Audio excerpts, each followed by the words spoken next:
बच्चों की दृष्टि लगभग 95% तक चली गई, जबकि कई मामलों में 50% तक रोशनी घट चुकी है।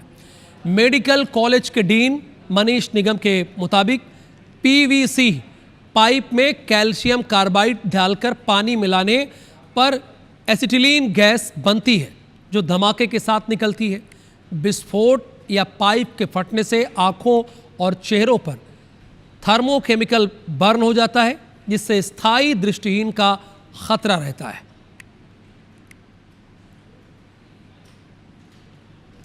मेनली ये ब्लास्ट इंजरी कहलाती है। इसमें जो कार्बाइड होता है वो बाहर निकल के एक्सप्लोजिव होता है, जो कि बैकफायर कर जाता है। कई बार इस तरह की जो सस्ती बंदूकें बनती हैं जिसमें प्लास्टिक जहां ज्वाइंट होता है। एक दो बच्चे आए हैं जिनको पटाखे लगे हैं, जिनका चेहरा भी जल गया है, आंखों के बाल भी जल गए हैं, पुतली पे घाव बन गया है, आंख लाल हो गई है। बहुत सारे ऐसे केस आ रहे हैं। देसी कार्बाइड गन बेचने वाले 7 लोगों पर सिविल लाइन और कोतवाली पुलिस ने हिरासत में लिया है, जिनके विरुद्ध विस्फोटक अधिनियम के तहत कार्रवाई की गई है।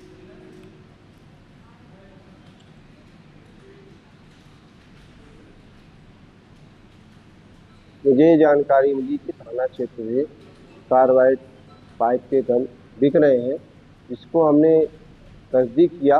तस्दीक करने मुझे जानकारी के हिसाब से लोग मिले, उसमें से 5 लोगों को हमने गिरफ्तार करके थाने ले आए। उनसे जो कार्बाइड गन है तो जब्त किया। अधिकारियों ने अभिभावकों से अपील की है कि बच्चे ऐसे खतरनाक खिलौनों से दूर रखें, जागरूकता फैलाएं। कार्बाइड गन खिलौना नहीं बल्कि छोटा बम है, जो बच्चों की सुरक्षा के लिए प्रतिबंधित है। प्रशासन को इस पर जांच और सतर्कता एडवाइजरी जारी करने की आवश्यकता है। जितेंद्र चौहान इस वक्त हमारे साथ लाइव जुड़े हैं। जितेंद्र, जैसे कि पुलिस प्रशासन अभिभावकों से अपील कर रही है कि अपने बच्चों को इस तरह के खिलौने से दूर रखें, लेकिन उतनी ही बड़ी गलती पुलिस विभाग की है। इस तरह की खतरनाक चीजें बिक क्यों रही है खुलेआम? जी बिल्कुल, ये बड़ा सवाल यहाँ पर पैदा होता है कि कार्बाइड जो प्रतिबंधित है अब वो नौनिहालों के हाथ तक पहुँच गया है।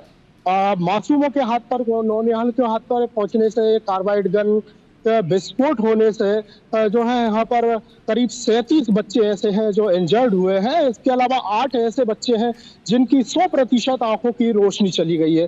तो पूरे मामले में स्वास्थ्य विभाग का कहना है कि इस मामले में बच्चों का उपचार किया जा रहा है और यहाँ पर 2 बच्चों को भोपाल भी रेफर किया गया है, जबकि एक का मेडिकल कॉलेज में रेटिना का ऑपरेशन किया गया है। प्रशासन ने भी इस पर सख्ती दिखाते हुए कार्रवाई करने की बात कही है। इसके तहत कोतवाली और सिविल लाइन पुलिस ने करीब 7 आरोपियों को हिरासत में लिया है जो कार्बाइड गन बेच रहे थे। इनके विरुद्ध विस्फोटक अधिनियम के तहत कार्रवाई की गई है। फिलहाल स्वास्थ्य विभाग अभी तक इस बारे में पूरी जानकारी इकट्ठी नहीं कर पाया है कि जिले भर में और ऐसे कितने पेशेंट हैं जिनकी कार्बाइड गन से जो है क्षति हुई है, उनकी आंखों की रोशनी प्रभावित हुई है। और जो 7 लोगों को गिरफ्तार किया उन पे क्या चार्ज किया गया है?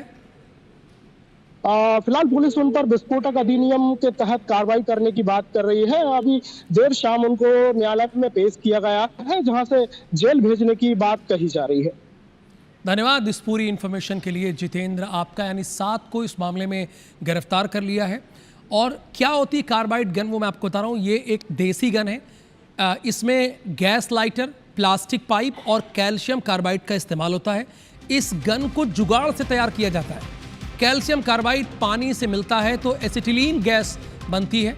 छोटी सी चिंगारी मिलते ही तेज विस्फोट होता है। बार बार विस्फोट करने से पाइप के टूटने पर प्लास्टिक के टुकड़े नुकसान पहुंचाते हैं। कई बार बच्चे झांकते हुए देखते हैं कि और उसी वक्त ये धमाका हो जाता है। आंखों, चेहरे और कॉर्निया को गहरा नुकसान पहुंचता है।